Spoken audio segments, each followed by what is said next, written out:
Let's get some Sleaze with Fram.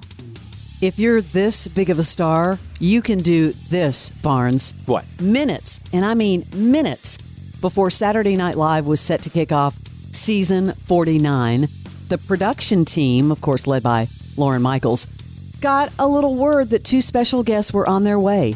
Minutes before the show, according to the source, it was, of course, they learned it was Taylor Swift and Travis Kelce.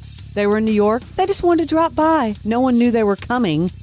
So they contacted a few minutes before arrival of the air date. And of course, you know, Pete Davidson did that cold open about Israel and Gaza. And the parody of NFL's current obsession with Taylor was next. That timing was perfect. Well, her friend Pumpkin Spice Ice, or whatever her name is, was playing. Ice Spice, baby. So she, I'm sure, was like, hey, you want to do... I mean, that's just... I heard, one, that she bought a house, and then it was that he bought a house in Kansas City. And then the rumor is they've been dating since back in June. And that's why we're Did just... you go to Dumois to learn that? Fram, I have my people on the street, and that's the word, that they've been already together. That's why it looks like it's advanced so far, but in reality, they've already been together, and now they're, I guess they did the test run. Now they're streeting it because they know it's the for test real. Run. Yeah. Chuck Norris and Vanilla Ice are going to battle. Okay. Chuck Norris and I had to bring up another ice. Wow. Chuck Norris and Vanilla Ice will battle the undead and zombie plane. Okay. I know that's a movie you're going to go. You're going to get All right. pre-tickets for that. It was shot earlier this year in Australia. There's no word when it is coming out. Finally, some competition for the Eras movie. I mean, this will be close. I just never thought about the two of them together. Yeah, no one has. Did you ever see Vanilla's Home Improvement show? It's actually not bad. It isn't, and he's a very fun guest. I would have him on again. He's been on our show multiple times. I know. Millie Bobbie Brown ready to say thank you and goodbye to Stranger Things. Well, she grew up on the show. Quote, the show takes up a lot of time to film, and it's preventing me from creating stories that I'm passionate about. I hate when I see stars say that, because that's Why? what made her. I know, but if you think about it, after a while, you've grown up on a show and you're ready to do movies and other things. And hang on, I'm going to see how old she is now. How old do you think Millie Bobbie Brown is now? 22? I don't even 19. know. Oh, 19. But why even say that publicly? That's like when a band doesn't want to play their song anymore. It makes me kind of go, gives me pause about that band. I know you've been doing it every night in different cities, but For your entire life. But we're only seeing it now. So do that. Play the game. Well, you are not in her shoes. You know who plays the game? Someone asks me this every couple of weeks about who, when they come in, they're ready to go. Who is it? You know who I always say? Who? John Travolta. That dude. Yeah, Travolta was a great interview. He comes in, no matter when. We've had him several times, and he just plays the game until the light goes off. And then he's not like a jerk or anything, but he just knows how to do it. Unlike Heath Ledger, who didn't know how to play the game, rest in peace. But he was a horrible guest. Well, I bet this person would know how to play the game. Tyler Perry. Yeah. Building a 5-bedroom home in South Carolina for that 93-year-old woman. He said he was going to help her. Remember, she was being pushed out of her home because of this investment group wanted her property, and she was going to be displaced? Yep. Yeah, Tyler Perry to the rescue. He's another one on my interview wish list. We've never had him on. I really don't know anyone that close to him to get him on. Anyone listening have an in to him? That's actually good. Would you give them a big shirt, Barnes? Oh, yeah. No, a special WTF is the Morning X shirt. So if you know Tyler Perry, and while we're on the topic, Josh Brolin, who lives in my neighborhood, anyone know him? You can be an assistant producer for the Morning X if you can get one of those guests on our show. Surely one of the 14 people listening to this show, one of you knows one of those two people. Because we have no pull. Nope. We have no pull. APB is active right now for Tyler Perry and Josh Brolin. Hit us up. This story made me think about the Morning X. And was this happening during the time he was on our show? Tommy Lee says he used to drink 2 gallons of vodka a day because he liked the way it made him feel. He's now 1 year sober.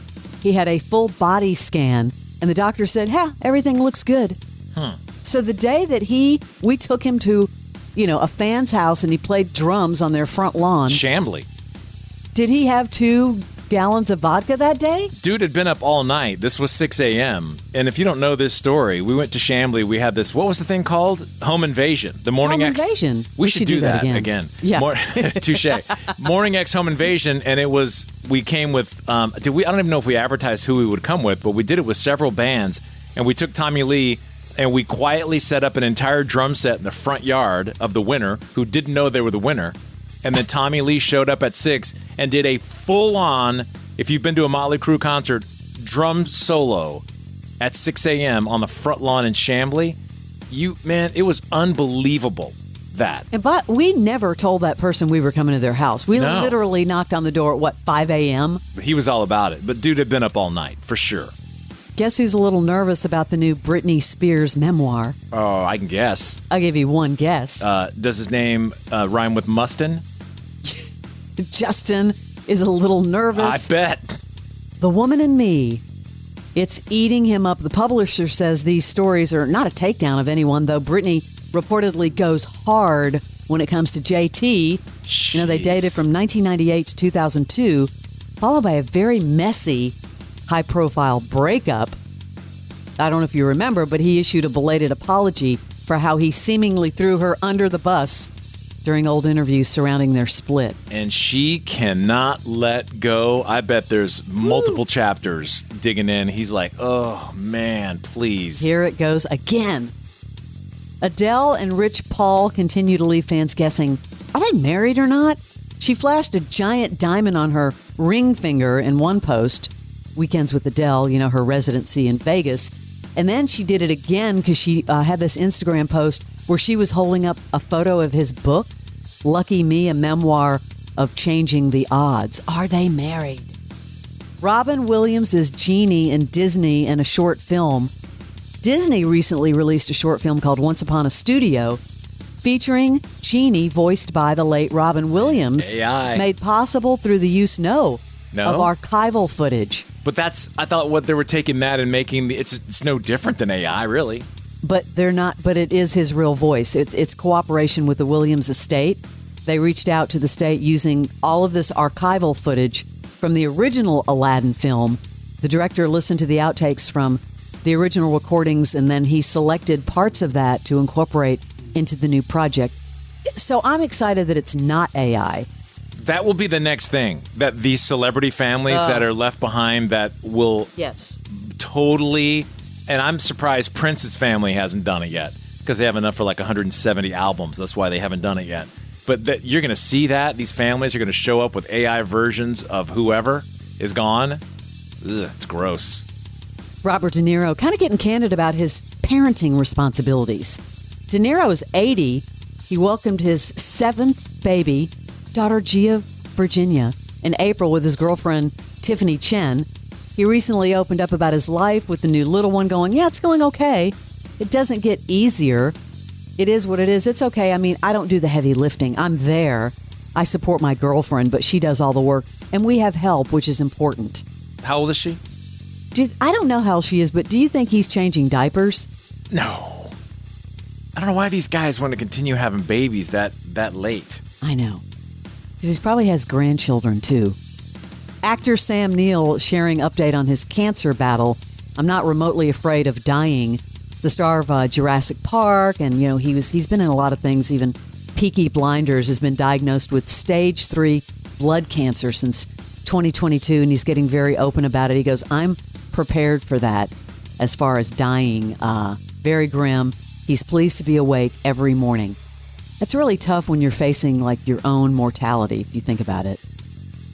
All right, the Hot Ones host, Sean Evans, calmly carries out an interview while chomping through some really spicy wings, even if it looks like he's suffering. He was joined by Ed Curry, a pepper creator. I'm not getting near any of those. The new creation is called Pepper X. Dang. Pepper X. It holds the record for the world's hottest pepper. Evans and friends tested the vegetable. Do you want to hear what this sounded like? It impressively ridiculous 2,693,000 or million rating. What does that have to tell you? I don't know, but I stop at dill pickle. I mean, I will not even go beyond. No chance. Anything with an X next? Yeah, forget it. Let's see. Right away, the freshness of that goes away almost immediately, Noah. And then just that violent and ever-growing thing that is somehow making my face tighter. Like the skin of my face feels tighter to my head. You look like you just came from the spa. God, yeah. Feel. You can hear his voice wavering. I mean, that's brutal. I know you don't watch Murders in the Building, but Steve Martin and Martin Short did an interview with Conan on his podcast. It turned into like a brutal roast. Listen to this. I love Conan's podcast. He's another one I'd love to have on. No, he doesn't do interviews, but man, that dude, he's just funny and fun. Well, that's why I thought you'd like only Murders in the Building, but you don't watch it. It's really Martin Short and Steve Martin. Oh, they're so good together. Their shtick, but it's almost like too much of the same thing. I'll tell you one thing, it's rare to be here. It is. I left out the word honor, but it's just an oversight. Just before we started recording, Marty, you verbally assaulted me. You said, No. I said it with love that to me, when I see you, you look like someone freeze-dried Prince Harry. That's all I